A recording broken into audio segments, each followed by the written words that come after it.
chega mais aqui na ação pra gente curtir esse corte no Sport Center um dia antes do clássico dos milhões Flamengo e Vasco, ou melhor, Vasco e Flamengo, porque é mando do Vasco e tem um acordo entre as equipes, beleza? Antes de mais nada, se inscreva no canal ASR Fla, é só clicar no botão vermelho abaixo e ative o sininho para receber mais. Meta o dedo no like para ajudar a gente, e isso fortalece nosso trabalho. Compartilha, comenta e vamos conferir agora as prováveis escalações e todos os detalhes aqui. Direito de imagem ESPN Brasil, Grupo Disney, link na descrição e bora conferir.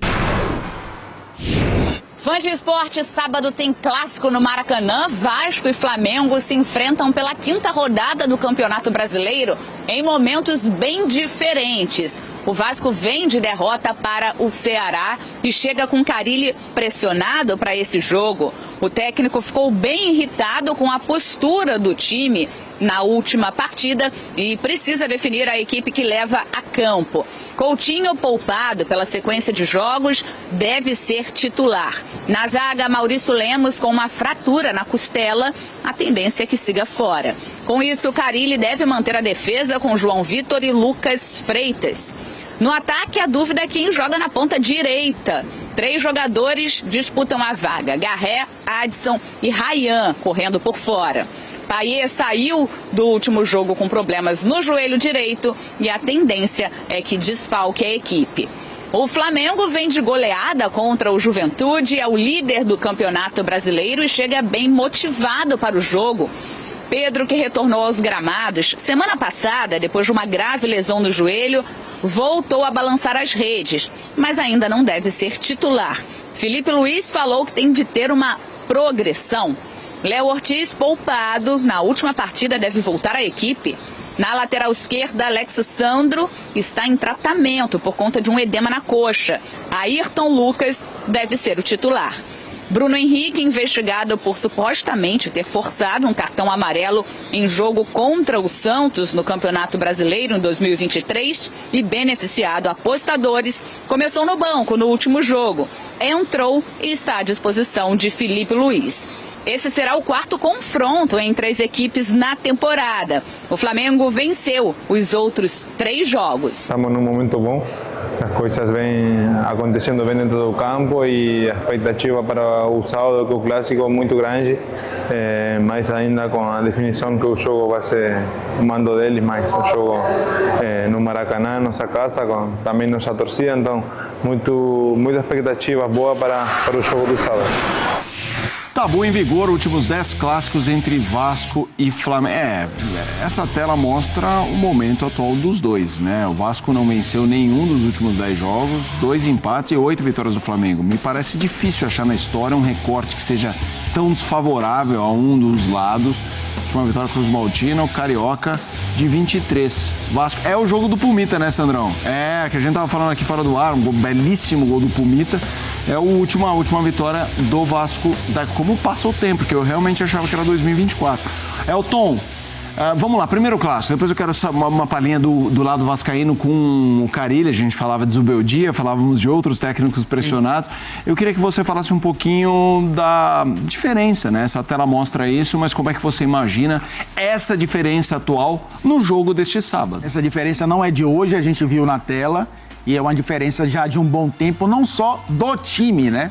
Da administração. Acho que o Vasco vive a situação de ter se tornado SAF, depois a SAF entra na justiça, os donos acabam falindo, a associação toma conta novamente, tudo isso com um orçamento de clube de associação e tendo que pagar as dívidas que o Vasco já tem que pagar no dia a dia. Uhum. Mudanças de técnicos também. Eu acho que o Vasco chegar à Sul-Americana foi importante na temporada passada, mas é uma realidade muito diferente, né? Acho que o Carille, ele consegue trabalhar com elencos limitados, mas tudo tem também um teto.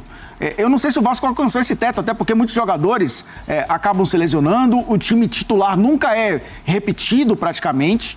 O Carille não consegue dar continuidade e isso prejudica qualquer trabalho. Mas é lógico que o Flamengo está num estágio muito mais avançado, tem um elenco muito mais qualificado, e não só em relação ao Vasco, em relação a todas as outras equipes do futebol brasileiro, a gente tem que falar isso. É claro que o futebol tem essas questões de encaixe de jogo que algumas equipes acabam superando, e no ano passado, por exemplo, o Botafogo foi melhor, mas é um Flamengo melhor que o Vasco. Isso não significa que o Vasco entra em campo derrotado. Sim. Isso não entra na conta. Até porque é um clássico, eu acho que o peso do jogo também tem que ser levado em consideração, mas há um favorito. E esse favorito veste vermelho e preto. Fábio Carille, pressão sobre o homem. Mais um, né? Acho que de muitos técnicos que nesse momento da temporada estão pressionados. O Carille, ele já começa os seus trabalhos sendo questionados porque ele tem talvez uma régua curta de paciência com relação aos trabalhos dele, né? Isso aconteceu com o Santos, isso aconteceu em vários outros clubes por onde ele passou. Porque é um técnico que ele tem as suas peculiaridades como comandante. A gente está vendo aí os números dele, ele tem, obviamente, mais vitórias que derrotas, mas é um aproveitamento um pouco maior que 50%. E a gente vê algo que era característico dos times do Carille, que eram a média de gols sofridos ser menor, né? Ali próximo de 0,8, 0,9, às vezes menos que um gol sofrido por jogo. O Vasco tem um pouco mais de um gol sofrido por partida, que eu acho que pesa também, depõe um pouco contra o trabalho dele. Mas ele tem um cara lá na frente, na outra ponta do campo, que é o Pablo Verrete, que faz muita diferença. E eu acho que o Flamengo tem que ficar ligado num cara como esse, que jogos desse tipo costuma crescer também. Vamos apresentar mais uma tela para vocês que é sobre o Filipe Luiz. Falamos da pressão diante do Fábio Carille. Filipe Luiz não se incomoda em clássicos. Contra o Botafogo, 2 jogos, venceu os 2. Contra o Fluminense, aí equilíbrio, né? Uma vitória para cada lado e 2 empates. E os 3 jogos contra o Vasco terminando com 3 vitórias. O trabalho que me parece neste momento incontestável. Teve como disse uma vez Michael Jordan no playoff, numa derrota, ele falou, não, essa derrota foi só uma ondulação na pista, como se fosse assim, um buraco na pista. Me parece que aquela derrota, embora é importante, não estou minimizando, mas um buraco, uma ondulação na jornada, porque o time volta já e responde. Filipe Luiz. Esse clássico contra o Fluminense foi no ano passado, no começo do trabalho dele. O Mano Menezes já naquele momento de reação do Fluminense, né, no Campeonato Brasileiro.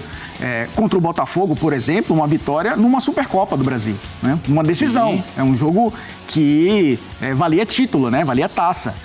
Contra o próprio Fluminense também, decisão de campeonato estadual. A questão do Flamengo vencer os clássicos, aí seria com ou sem Filipe Luiz. Eu acho que ele traz a identidade dele, eu acho que nos grandes jogos ele está se acostumando também, né, a enfrentar os seus adversários locais, mas tem os clássicos nacionais também, jogos importantíssimos fora do Rio de Janeiro que o Flamengo venceu, mas eu acho que vale muito mais olhar para o que o Flamengo apresenta de padrão em relação aos seus adversários, né? O Botafogo perdeu um técnico e aí passou um tempo procurando um novo, achou agora. O Fluminense mudou recentemente, o Renato volta, né? O Vasco começou a temporada com o Carille, questionado já no Santos na temporada passada, né? Com o Paiva foi bem até durante boa parte do Campeonato Brasileiro, que eu acho que até deixou o Vasco numa situação confortável no campeonato, naquele momento em que ele era técnico do Vasco. Mas eu acho que pesa muito mais a questão de olhar o que ele tem em mãos e o trabalho, a identidade que o Flamengo tem em relação aos seus adversários no Rio de Janeiro. Isso vale para o Vasco, obviamente, como a gente falou. É um time que está no estágio muito abaixo, né, em relação ao Flamengo de trabalho, de desenvolvimento de trabalho, até pelo material humano e pelo treinador, que tem um perfil diferente também em relação ao Filipe Luiz. Bom, é isso por enquanto, porque a gente fica ansioso por esse jogo que vai acontecer amanhã às 18h30, o Clássico dos Milhões. E aí você vê as prováveis escalações que eu já fico imaginando. Cara, tem várias opções, porque o Filipe Luiz até o momento não decidiu nada, só sai a escalação do Filipe 1 hora antes, às 5, que é às 17h30. Até lá a gente vai ficar aqui especulando. O bom que entre as escalações que foi projetada em todos os noticiários, não se encontra o Luiz Araújo, porque ele só joga bem a maioria das vezes quando vem do banco. Isso é bom, porque ele pega os adversários cansados, dribla e chuta bem no gol, né? Porque na hora que foi para ele entrar como titular, ele não correspondeu nenhuma vez. Mas vai chegar a vez dele. E questão de opções, a gente tá cheio. A gente fica especulando, por um lado, Michael e Cebolinha. Mas pode ir ali também o Bruno Henrique com o Juninho lá na frente como referência, o nosso centroavante, porque o Juninho, cara, ele, apesar do Pedro chegar e fazer 2 gols, ele é o nosso goleador nato, né, sabe finalizar, mas o Juninho também, ele é muito esforçado, cara, ele dedica o jogo, ele merece tá ali, porque ele vai bater de frente e vai chegar uma hora, eu já falei aqui, e vai chegar uma hora que ele vai começar a despontar e vai fazer gol, vai ficar paralelo. Pedro de um lado metendo gol e ele do outro entrando, substituindo o Pedro. E aí vai ficar aquela, mano. Um querendo fazer mais gol do que o outro. A temporada vai ser assim. Ele vai despontar. Vai chegar a hora dele. E o time, ó, é o Arrascaeta ou Plata. Vai lá no meio como opção. Tem o Gerson também. Pode ser o Gerson ou o Luiz Araújo. Mas eu acredito que sempre é o Gerson, né? Porque o Gerson é o melhor jogador do campeonato. Ele e o Arrascaeta, cara, os caras se destacam. Me mostra. Aponta aí. Nota aí, comenta aí, qual jogador que se destaca tanto quanto o Gerson e a Arrascaeta nos outros times brasileiros? Fala aí, vai comigo, nosso Flamengo, ele está afiado e tá entrando numa sintonia, se encaixando.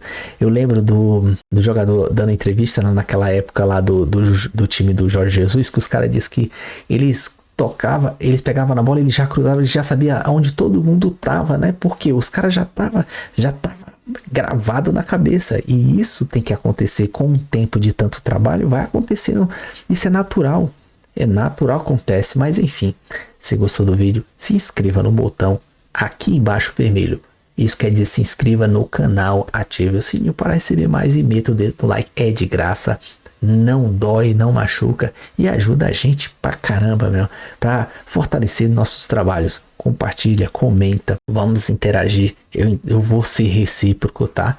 E é isso aí, tamo junto, saudações rubro-negra.